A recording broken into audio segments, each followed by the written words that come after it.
अस्सलामुअलैकुम नाज़रीन कराम, नई वीडियो में आपको खुश आमदीद कहते हैं। फैसला कुन हफ़्ता शुरू हो चुका है। आज पहला दिन गुजर गया। पहले दिन गुजरने के साथ ही हमें बहुत सी खबरें मौसूल हुई हैं। मैंने पिछले व्लॉग में बताया कि यह हफ़्ता काफ़ी इम्पोर्टेंट होगा। इस हफ़्ते में तय होगा कि आइंदा का सियासी मंजरनामा कैसा होगा, इलेक्शन होंगे नहीं होंगे, एमरजेंसी होगी, मुआशी एमरजेंसी लगाई जाएगी या फिर कोई और तरीका इख्तियार किया जाएगा अगर इलेक्शन को पोस्टपोन करना है, मुलतवी करना है। इसके लिए आज कुछ वाज़े इशारे मिले हैं कि इस पर काम हो रहा है और एक एक लम्हे पर नज़र रखी हुई है, एक एक कदम पर नज़र रखी हुई है। लेकिन ये लड़ाई लड़ी जाएगी आला अदालतों में। इक़्तिदार की लड़ाई, आइंदा का सियासी मंजरनामा जो तश्कील दिया जाना मकसूद है, वो सारी जंग अदालत में होगी। मोस्ट प्रोबेबली यही है कि कमरा अदालत नंबर 1 में यह मैदान सजेगा, स्टेज तैयार होगा और वहीं से फैसले होंगे।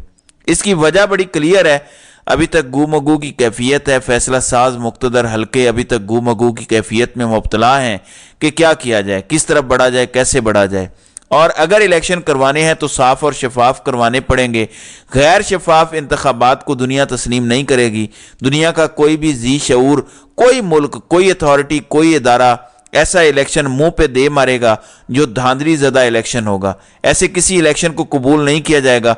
और अगर साफ शफाफ इलेक्शन होता है तो उसके नतीजे में पूरी दुनिया जानती है, बाशमूल हमारे अपनों के, एक एक फ़र्द जानता है, एक एक इदारा जानता है कि अगर साफ शफाफ इलेक्शन होते हैं तो उसमें तहरीक इंसाफ को बरसर इक़्तिदार आने से कोई रोक नहीं सकता।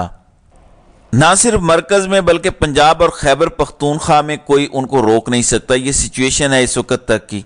पाकिस्तान तहरीक इंसाफ एक वाज़े अक्सरियत के साथ साफ शफाफ इलेक्शन की सूरत में बरसर इक़्तिदार आ रही है।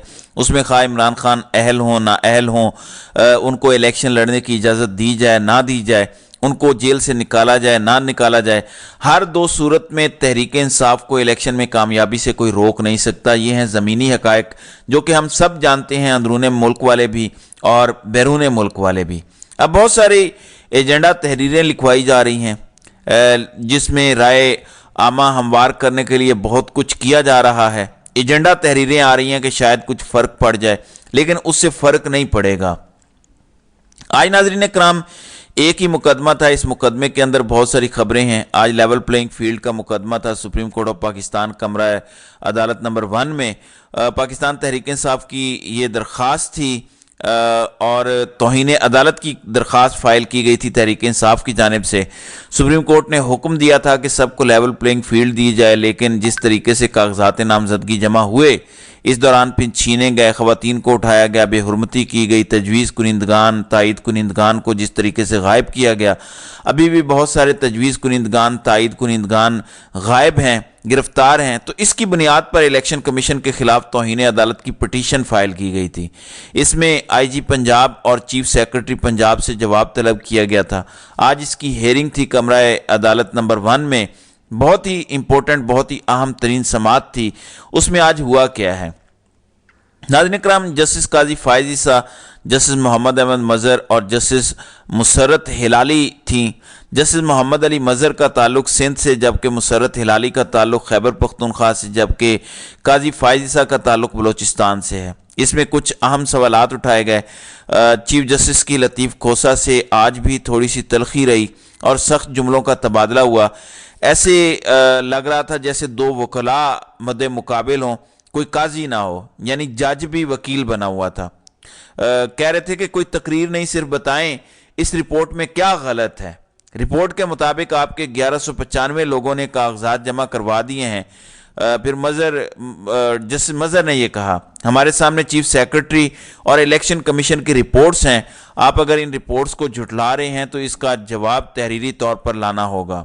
इस पर लतीफ़ खोसा साहब को चीफ जस्टिस ने कहा कि आप यहाँ खड़े होकर रिपोर्ट्स को मुस्तरद नहीं कर सकते।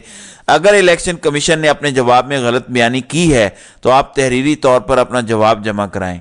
इस पर लतीफ़ खोसा ने कहा कि PTI के किसी फ्रंट लाइन उम्मीदवारों के कागजात नामजदगी मंजूर नहीं हुए। ये बहुत बड़ी हकीकत है।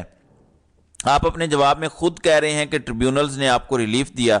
जैसे मोहम्मद अली मज़हर ने कहा, यह तो बात दुरुस्त है कि ट्रिब्यूनल्स रिलीफ दे रहे हैं, अदलिया बैठी है, लेकिन इससे पहले जो सीन हुआ وہ تو ہم سب کے سامنے ہے. آگے جا کے پھر اس پہ جسٹس مسرت ہلالی نے بہت سٹرونگ طریقے سے اپنا موقف، اپنا پوائنٹ آف ویو پیش کیا، اور الیکشن کمیشن کے وکیل سے انہوں نے کہا کہ یہ بتائیں کہ ہمیں نظر آ رہا ہے ٹی وی پر بیٹھ کر کے خواتین کو اٹھایا جا رہا ہے، کاغذات چھینے جا رہے ہیں، ان کو پولیس گرفتار کر کے لے جا رہی ہے. ہمیں اگر نظر آ رہا ہے تو آپ کو کیوں نظر نہیں آ رہا؟ آپ نے کیوں کارروائی نہیں کی؟ اس کا جواب الیکشن کمیشن کے پاس نہیں تھا. تو جسٹس مسرت ہلالی نے آج بہت ہی سٹرونگ ریمارکس اور آبزرویشن دی. کیا پی ٹی آئی یہ چاہتی ہے کہ 100% کاغذات نامزدگی منظور ہو جائیں؟ چیف جسٹس نے یہ پوچھا. جو چاہتے ہیں وہ بتا دیں، یہ قانون کی عدالت ہے، زبانی تقریر سے بات نہیں چل سکتی. الیکشن کمیشن آف پنجاب کا خط دیکھیں، لطیف کھوسہ نے کہا. پی ٹی آئی کا اپنا الیکشن سیل ہے تو آپ کے پاس امیدواروں کے اعداد و شمار کیوں نہیں ہے؟ جسٹس مظہر نے کہا. آپ کیا حکم چاہتے ہیں؟ عدالت کو بتائیں تاکہ ہم وہ کر دیں، ہمیں لیول پلینگ فیلڈ دی جائے. اس پر چیف جسٹس نے کہا کہ آپ عدالت کے سامنے دکھڑے نہ روئیں. اگر آپ کو پاکستان کے کسی ادارے پر اعتبار نہیں تو ہم کیا کریں؟ یہ کوئی سیاسی فورم نہیں ہے، اور بہت سے سیاسی فورم ہیں، انہیں استعمال کریں، کم از کم یہاں دکھڑے نہ روئیں. الیکشن کمیشن کی رپورٹ کے مطابق پی ٹی آئی کے 76% سے زائد کاغذات نامزدگی منظور ہوئے. جسٹس مظہر نے کہا گو یہ بات صحیح ہے جسٹس مظہر کی، آخر 24% کیوں ریجیکٹ ہوئے؟ یہ پاکستان کی تاریخ میں آج سے پہلے کبھی نہیں ہوا کہ کسی ایک سیاسی جماعت کے کاغذات نامزدگی اس طرح سے مسترد ہوئے ہوں اور پہلے درجے اور دوسرے درجے کی قیادت کو آؤٹ کر دیا گیا ہو. پنجاب میں دیکھ لیں، تمام کے تمام رہنما، عثمان بزدار کی کابینہ اور چودھری پرویز الہی کی کابینہ اور دیگر اہم ترین رہنما، سب کے سب کاغذات ریجیکٹ. اس کے بعد خیبر پختونخوا میں یہی ہوا، پھر فیڈرل کیبنٹ میں بھی یہی ہوا. تو ابھی بھی لوگ اپنے آپ کو چھپا رہے ہیں. پھر زرتاج گل اور ایمان طاہر کے ساتھ کیا کچھ ہوا؟ خواتین کو نہیں بخشا گیا. ڈاکٹر یاسمین راشد کے ساتھ کیا ہوا؟ پھر چیف جسٹس نے کہا کہ الیکشن کمیشن کا کام انتخابات کروانا ہے، یہ آپ کے بنائے ہوئے ادارے ہیں، پارلیمان نے ہی بنائے ہیں یہ ادارے، ان اداروں کی قدر کریں. اگر ان کی جانب سے بیان کیے گئے حقائق غلط ہیں تو تردید کر دیں. آپ کے الزامات پر تردیدی جواب آ جاتا ہے تو آپ کہتے ہیں درست نہیں ہے. دفعہ 144 لگا کر ہمارے خلاف کارروائی ہو رہی ہے. لطیف کھوسہ: ہم حکومت نہیں، سپریم کورٹ ہیں، ہم کسی کی کمپین نہیں چلا رہے. دفعہ 144 اور ایم پی او سب کے لیے ہوگا، صرف پی ٹی آئی کے لیے نہیں ہے. ہمارے سامنے نہ دفعہ 144 اور نہ ایم پی او کو چیلنج کیا گیا ہے. بات یہ ہے کہ دفعہ 144 بھی پاکستان تحریک انصاف کے لیے لگی اور 3 ایم پی او بھی تحریک انصاف کے خلاف ہی لگا. ابھی تک کسی دوسری سیاسی جماعت کا کوئی بھی رہنما، کوئی بھی کارکن 3 ایم پی او کے تحت یا دفعہ 144 کے تحت پچھلے 21 مہینوں میں گرفتار نہیں ہوا، نہ اس پر مقدمہ درج ہوا ہے. یہ بھی ایک حقیقت ہے، جبکہ باقی کوئی سیاسی جماعت عوام میں جانا بھی نہیں چاہتی. یہ لطیف کھوسہ نے کہا. ہمیں ابھی تک جلسہ کرنے کی اجازت نہیں مل رہی، یہ حقیقت ہے. شاہ محمود قریشی کے کاغذات بھی مسترد ہوئے. چیف جسٹس نے کہا کہ ہم آر اوز کو یہ نہیں کہہ سکتے کہ کسی کے کاغذات مسترد نہ کریں. الیکشن کمیشن کا ایم پی او سے کیا تعلق ہے؟ الیکشن کمیشن مقدمات بھگتے یا انتخابات کرائے.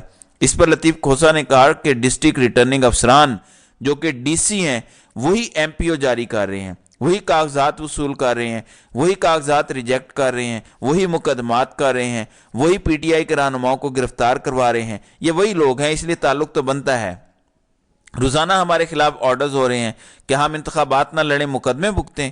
آپ عدالت سے سوال نہ کریں. چیف جسٹس نے کہا کیا ساری جماعتیں آپ کے خلاف سازش کر رہی ہیں؟ اس پر لطیف کھوسہ نے کہا کہ یہ سب جماعتیں پی ڈی ایم کا حصہ ہیں. اس پر چیف جسٹس نے کہا کہ اب تو پی ڈی ایم حکومت نہیں ہے، اب تو نگران حکومت ہے. اس پر لطیف کھوسہ نے کہا کہ نگران حکومت بھی وہی کچھ کر رہی ہے، ہمارا انتخابی نشان بھی انہوں نے لے لیا. اس پر چیف جسٹس نے کہا کون سا نشان؟ لطیف کھوسہ نے کہا بلے کا نشان. اس پر چیف جسٹس نے کہا کہ کیا یہ ہمارے پاس کیس لگا ہوا ہے؟ تو لطیف کھوسہ نے کہا جی ہاں، ہم نے چیلنج کیا ہوا ہے. آپ نے کب فائل کیا؟ چیف جسٹس نے پوچھا. اس کیس میں کون وکیل ہے؟ 3 دن پہلے حامد خان ایڈوکیٹ نے یہ کیس فائل کیا. لطیف کھوسہ نے بتایا. اس دوران شعیب شاہین آ گئے. اس پر چیف جسٹس نے پوچھا کہ کیا آپ کی درخواست لگا دیں؟ جس پر شعیب شاہین نے کہا کہ آج ہی لگا دیں. تو انہوں نے کہا کہ آج تو کیسز ہیں کیونکہ لارجر بینچ بنا ہوا ہے، ذوالفقار علی بھٹو کی سزائے موت والا کیس. تو انہوں نے کہا کہ آج تو ہم بیزی ہیں تو کل لگا سکتے ہیں. اس پر شعیب شاہین نے کہا کہ میں ذرا حامد خان سے پوچھ لوں. پھر حامد خان صاحب آئے، ان سے پوچھا گیا تو انہوں نے بتایا کہ کل کے بجائے پرسوں آپ یہ کیس فکس کر دیں، کل پشاور ہائی کورٹ میں ہے. تو چیف جسٹس نے ओपन कोर्ट में ही ये केस परसों के लिए फिक्स कर दिया बल्ले की निशान की वापसी का। तो ये एक बड़ी डेवलपमेंट हुई कमरा अदालत नंबर 1 में।